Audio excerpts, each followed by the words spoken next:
It was January 15th, 1947. Los Angeles woke up to another brisk winter morning. People hurried to their jobs, children prepared for school, and the bustling city carried on with its usual chaos. But in the neighborhood of Leimert Park, the day would be anything but ordinary. Betty Bersinger, a local resident, was walking with her 3-year-old daughter when she stumbled upon something she could never have imagined. Lying in the grass was the body of a young woman. At first, she thought it was a mannequin, discarded carelessly. But as she drew closer, the horrifying truth became clear. It wasn't a mannequin, it was a corpse, mutilated in ways that sent shockwaves through the community. The body was severed in two at the waist, drained of blood and eerily pale. Her face bore a haunting Glasgow smile, her mouth sliced ear to ear. The victim's body was posed deliberately, with her arms stretched above her head and her legs spread apart. The precision and grotesque nature of the crime spoke volumes about the killer. Whoever had done this wasn't just brutal. They were meticulous, calculated, and unrelentingly cruel. The victim was soon identified as 22-year-old Elizabeth Short, a hopeful actress better known by the nickname that would immortalize her, the Black Dahlia. Elizabeth had moved to Los Angeles to chase the glamorous Hollywood dream, but like so many others, her life was a cocktail of struggle and ambition. She was described as a stunning woman with jet black hair, piercing blue eyes, and an enigmatic aura that captivated everyone who met her. But Elizabeth's life wasn't as picture-perfect as her appearance suggested. She floated between jobs, struggled to make ends meet, and often relied on the kindness of strangers for a place to stay. In the days leading up to her murder, Elizabeth had been seen around Los Angeles, often in the company of various men. She was last seen alive on January 9th, 1947, at the Biltmore Hotel. There, she reportedly planned to meet her sister. What happened after that remains a mystery to this day. The media wasted no time sensationalizing the case. Newspapers plastered Elizabeth's photo on every front page, dubbing her the Black Dahlia, a moniker inspired by her love of dark clothing and a popular noir film at the time. The gruesome details of her death and her striking beauty turned her into a tragic icon, but it also invited wild speculation. The public became obsessed, feeding on rumors and half-truths. As the case spiraled into one of America's first true crime spectacles, police worked tirelessly to track down leads. Over 150 suspects were questioned, ranging from Hollywood elites to drifters and ex-lovers. But the deeper they dug, the murkier the case became.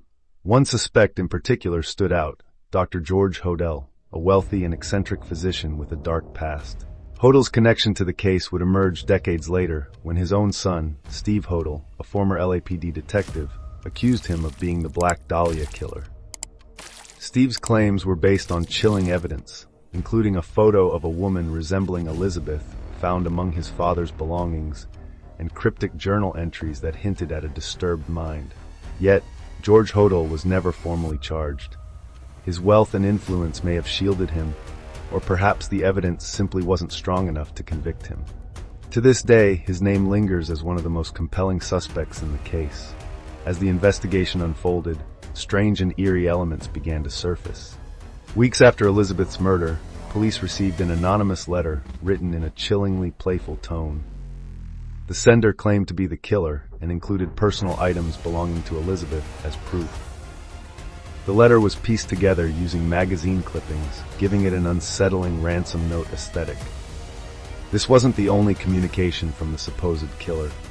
Several letters followed, each more cryptic than the last, taunting the police and daring them to catch him.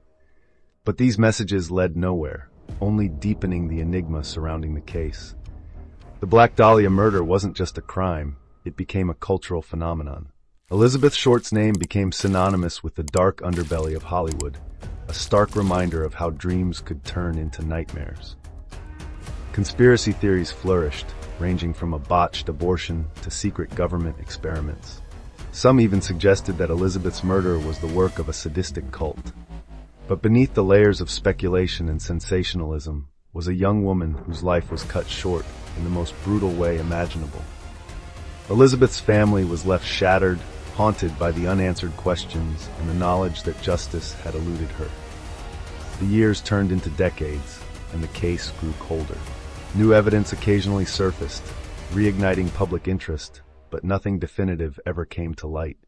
The murder of the Black Dahlia remains one of America's most infamous unsolved cases, a haunting reminder of how darkness can hide in plain sight. Elizabeth Short's story is a cautionary tale, not just about the dangers of ambition and vulnerability, but also about the enduring allure of mystery. Her death turned her into a legend, but the truth of her life remains obscured by the fog of speculation and myth. As we delve into the haunting details of this case, we are left to wonder, will we ever know what really happened to the Black Dahlia? Or will her story remain an eternal enigma, a ghostly echo in the annals of American crime? Even now, in the quiet corners of Los Angeles, her name lingers like a whisper, a reminder of a life taken too soon and a killer who walked away unpunished. The case of the Black Dahlia isn't just a story of murder, it's a story of human obsession, the fragility of dreams, and the haunting power of unanswered questions. And as long as those questions remain, the shadow of the Black Dahlia will continue to loom, casting its eerie glow over the city of angels.